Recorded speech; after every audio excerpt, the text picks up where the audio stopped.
Hello, and welcome to another creepy and true tale.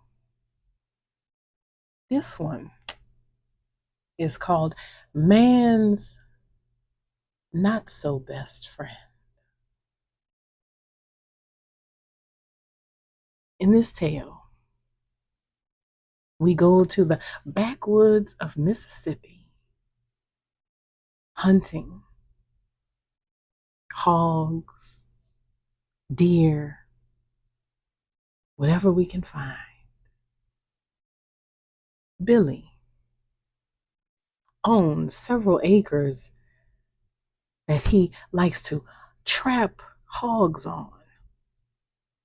He has traps set about, and whenever he goes out, he brings his two favorite dogs, shepherd mixes, Duke and Caesar. Now, let Billy tell it, Caesar is his favorite. So he goes out one late afternoon, much later than he usually goes out.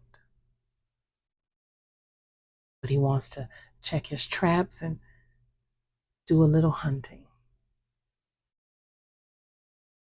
So he goes to his land and he sets Caesar and Duke loose, but they never go very far from him. As I said, very good dogs, very loyal. He's checking his traps, and they're all empty. There are no tracks, no prints, no sign of any animal being in the area, which is quite unusual. But Billy just shrugs it off. It's the weather, not enough food in the area. Could be anything.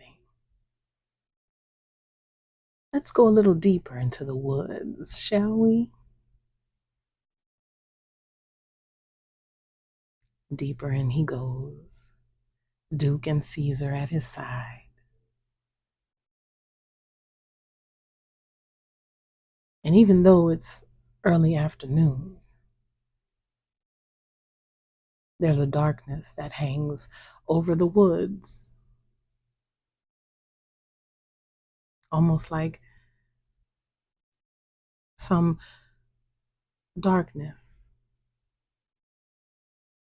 is siphoning the light.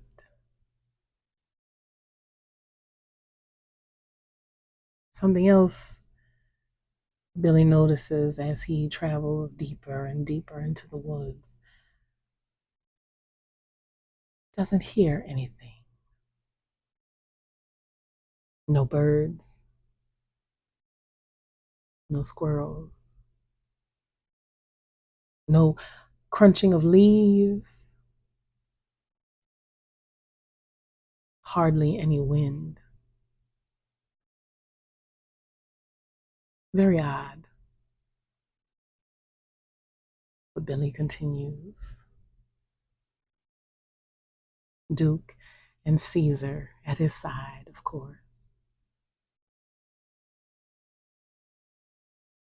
And then all of a sudden he hears a snap. He looks in the direction that it came from, thinking, finally have come upon some hogs, maybe some deer. And he tells Duke and Caesar, we're going to be eating good for the next few days. So he lifts his rifle. He looks through the scope, fully expecting to see a deer or a hog, and instead he sees something else. And he backs off of his scope and he readjusts and he looks again. Something human, but not quite human.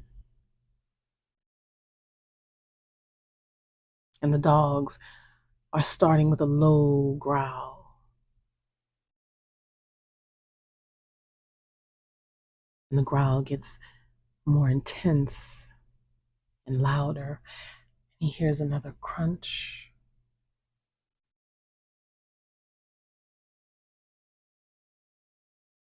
Now, his dogs were usually very fearless. Duke starts whimpering. Caesar takes off, barking, snarling, growling in a manner that Billy had never seen before.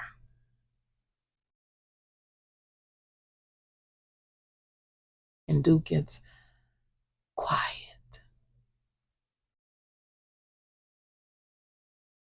He presses himself against Billy's leg.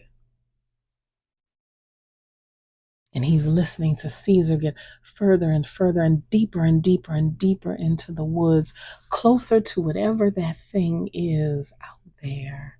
But Billy isn't worried because Caesar is fierce.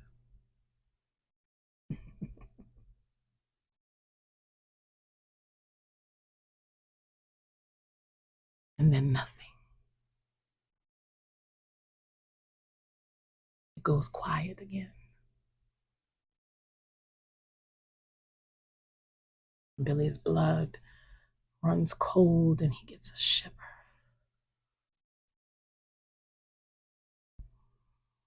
But he doesn't want to leave Caesar.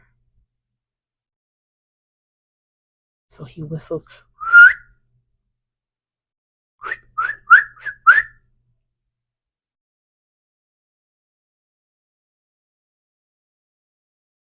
No response. His whistles seem muffled.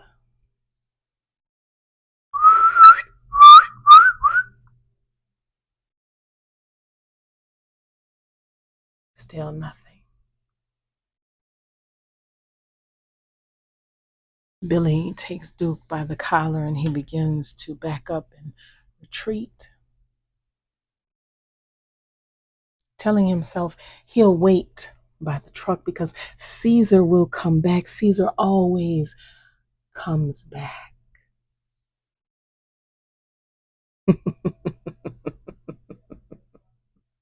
Man's best friend, indeed.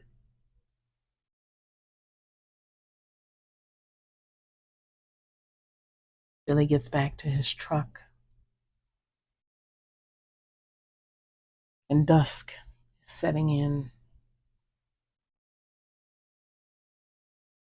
He puts Duke in the truck and he waits, standing still with his rifle at his side. And every once in a while, he will take his scope and he will scan the line of trees to see if there's any sign of Caesar. Still nothing. So he gets into his truck and he decides he's going to wait, even though everything in him is telling him to retreat. So finally, it's complete darkness. He turns the ignition on, hits the headlights, and what does he see in the line of trees just on the edge? He sees Caesar. And Billy hops out of the truck And he walks into the light of the headlights and he calls, Caesar, come on, boy, come on. I've been waiting for you. Come on.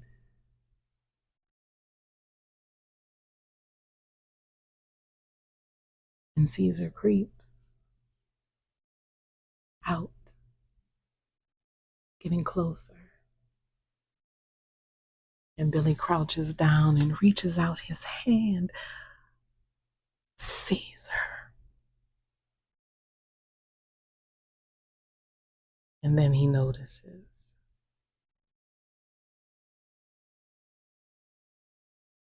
Caesar's eyes are glowing. And that same chill from earlier comes over Billy again, and he stands up.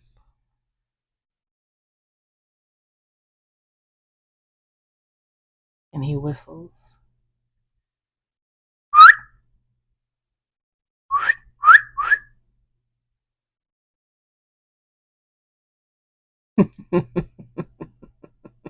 Caesar whistled back at him.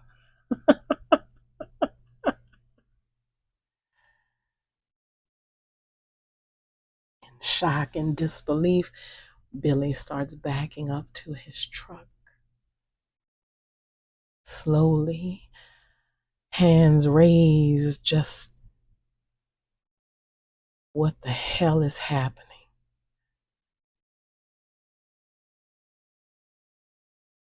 And Caesar raises up on his hind legs.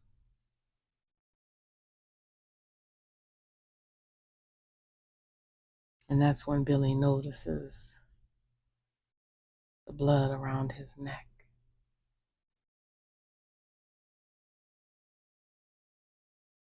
And just as Billy makes it to his truck, hops in and slams the door closed, Caesar lifts his head all the way up.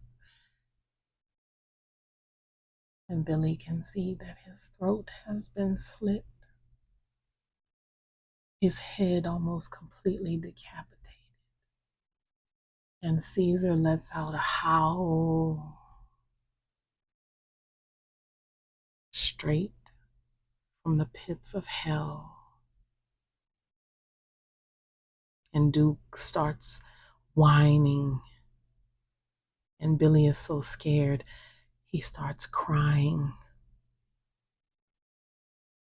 And he throws his truck into reverse and speeds off, still hearing the howl vibrating between his ears.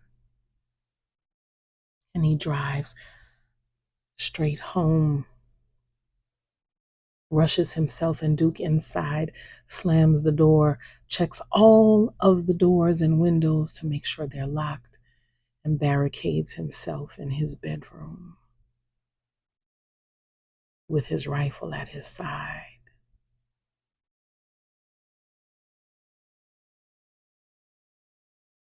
All through the night, Billy heard that hellish howl.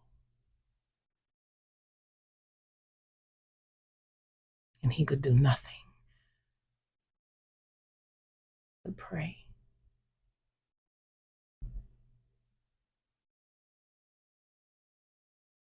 Ever since that day,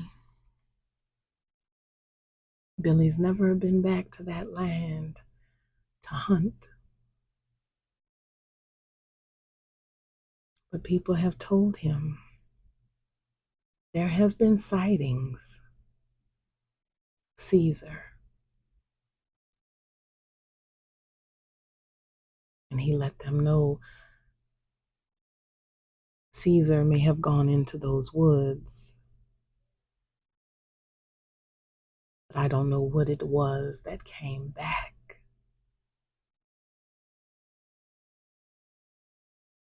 So the next time you decide to take man's best friend hunting with you, don't let them out of your sight.